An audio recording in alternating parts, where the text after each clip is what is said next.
Torah reading from Parashat Miketz, Day 1. Vayhi Miketz Shanatayim Yamim, Ufro Holem, Vehinne Omed al Hayor, Vehinne Min Hayor Olot Shva Parot, Yafot Mar'e Uvriot Basar, Wattir Eina Bahahu. Vehinne sheva parot aharot olot aharehen min hayor raot mar'e vedakot basar. Vata'amodna etzel haparot al sefat hayor.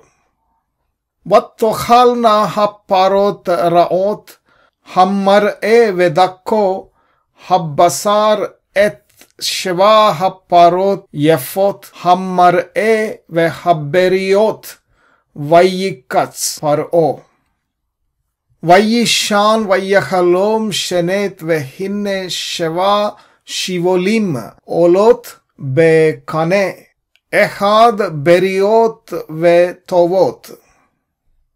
Vehinne shva shivolim dakot ushdufot kadim צומחות אחריהן.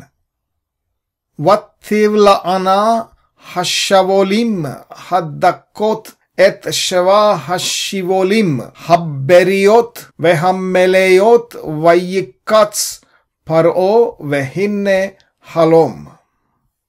ויהי בבוקר ותפעם רוחו וישלח ויקרא את כל תומי מצרים ואת כל חכמיה ויספר פרעה להם את חלומו ואין פוטר אותם לפרעה. וידבר שר המשקים את פרעה לאמור את חטאני אני מזכיר היום.